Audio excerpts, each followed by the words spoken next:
Hi, welcome to the official podcast of the WCD. That's a World Congress of Dermatology which will be held in Singapore next in 2023. I am Dr. Etienne Wang from the National Skin Centre of Singapore and I will be your host for this podcast. You can listen to us on Apple Podcasts, Spotify, Pocket Casts and wherever else you get your podcast. In this podcast, I will bring on dermatologists and skin researchers from all over the world to talk about all things dermatology. And today I have one of our resident dermatologists, Choon, back with a derm topic for discussion. What do you have for us today, Choon? Hi TM, thanks for having me back. Well, today I thought we'd talk about something that's very pervasive in our daily lives, and that is social media. In particular, how social media impacts patients or people with skin diseases. Wow, okay, that's quite a big topic. What do you think is the most important one in your opinion?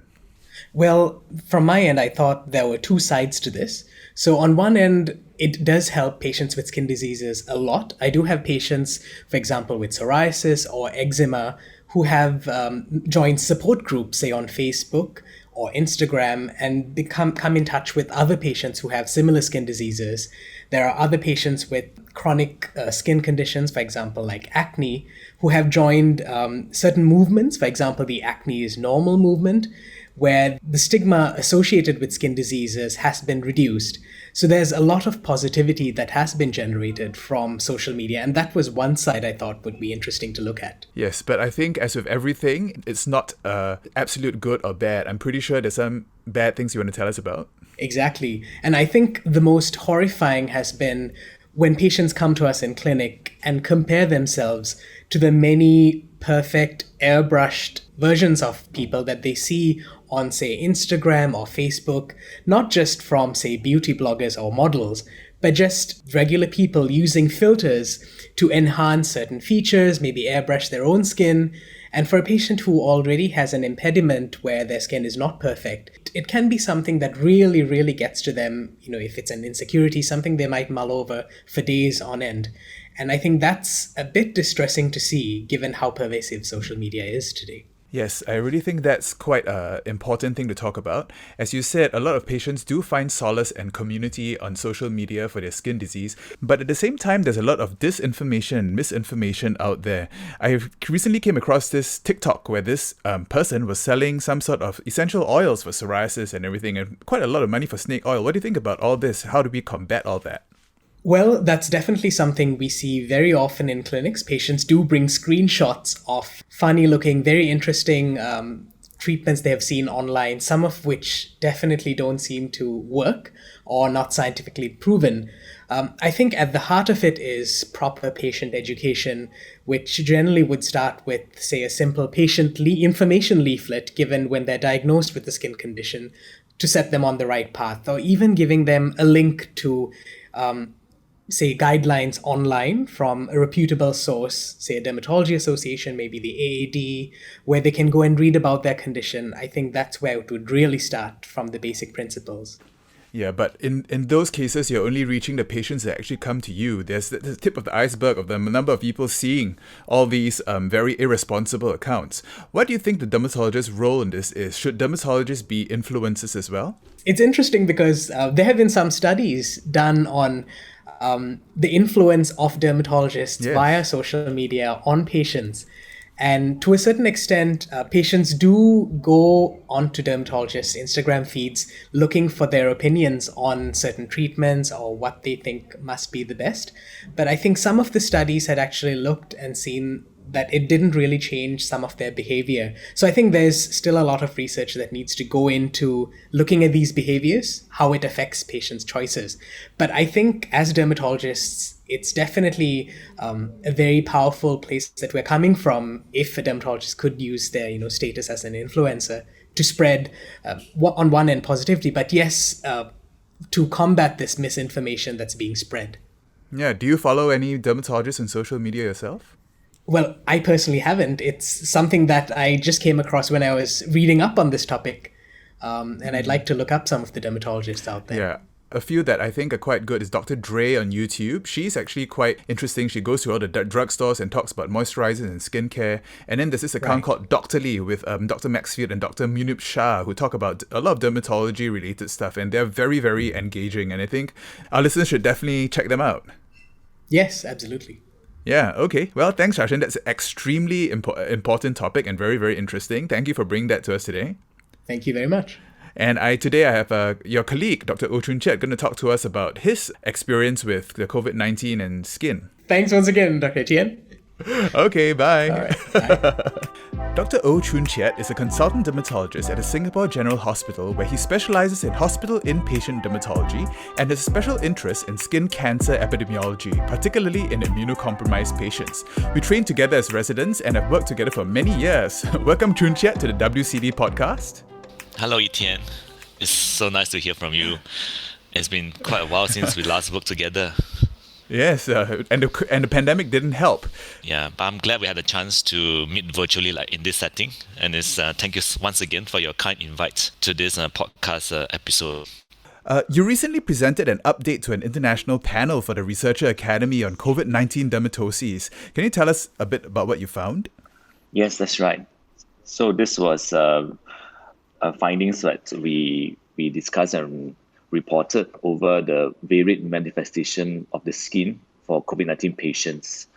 What we found was in the last 1 year of COVID-19 pandemic, there are patients who presented with skin rashes prior to COVID infection or after COVID infection.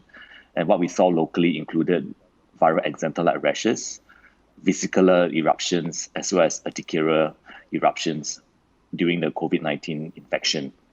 However, locally, we did not see any of the pernose that was reported in the Western literature, the so-called COVID fingers and toes. Also, there were no reported cases of retiform purpura seen locally, and in contrast to what was reported in other countries. That's very interesting. I'm just wondering, this retiform purpura, do you think it's something to do with temperate climate? Interestingly, what we think could be related to temperature was perniosis, the so-called COVID fingers and toes, which there was more reported in countries that are more temperate and at cooler temperatures, which you don't see in tropical countries like Singapore. In contrast, for retiform purpura, it was postulated that patients who develop this might have underlying systemic thrombotic phenomenon that resulted in all this retiform rash we see. And unfortunately, patients who presented retiform purpura tend to have worse outcome with increased mortality risk, perhaps due to the underlying systemic thrombosis as well. Wow. And what about the vaccine dermatoses? One of your talks was on the vaccine reactions, right? We can see a shift in the focus of dermatologists managing during this COVID-19 pandemic. The earlier days were recognizing the new onset of rashes of COVID-19, and now in the past months around the world, with a push for vaccination globally, we as dermatologists also have a new wave of new consults, which is the vaccine. And locally, we do see vaccine-related vaccines, and they have presents with hypersensitive reactions such as urticaria. They also can present with exanthum. Wow. Yeah, actually, I have a few cases of Psoriasis rosea from the vaccine also. Have you seen any of those?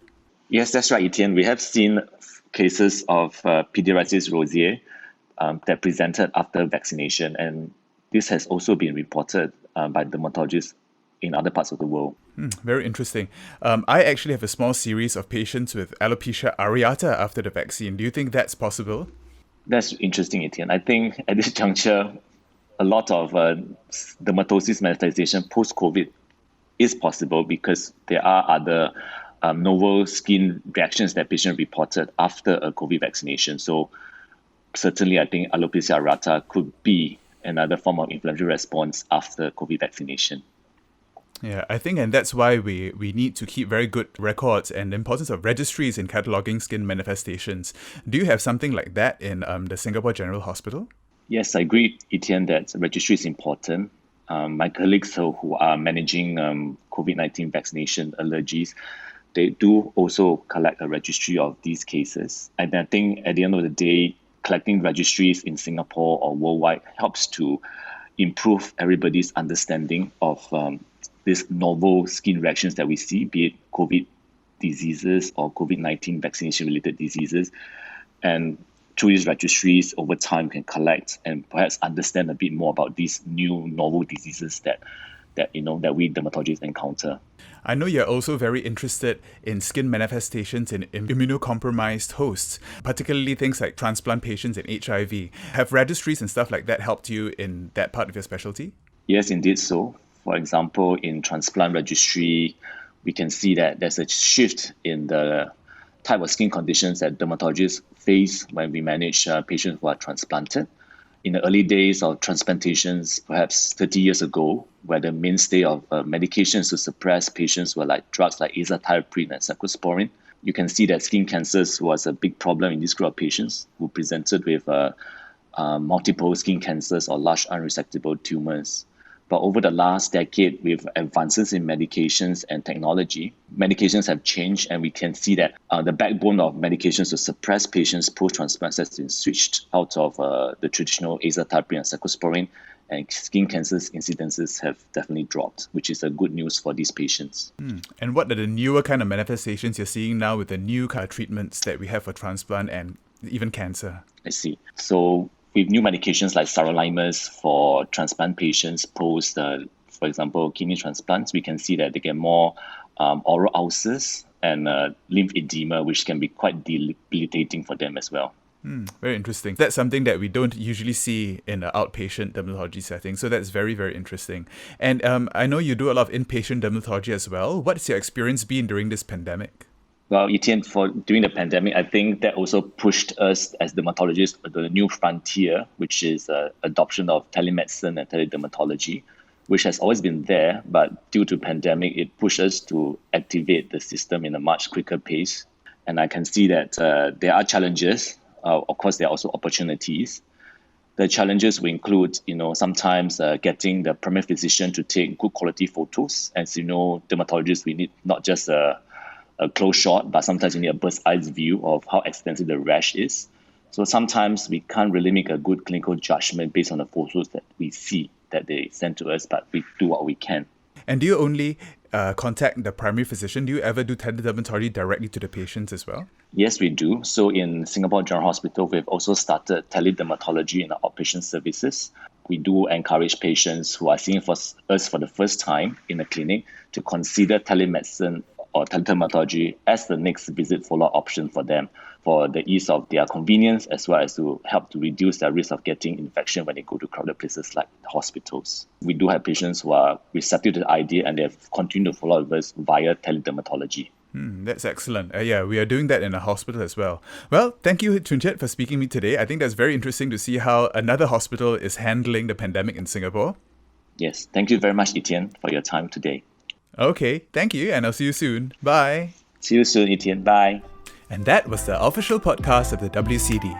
Don't forget to follow us on all our socials on Facebook, Instagram at WCD 2023 Singapore, and check out our WCD website, wcd2023singapore.org for more updates and content on the WCD. And until next time, stay safe and use sunblock.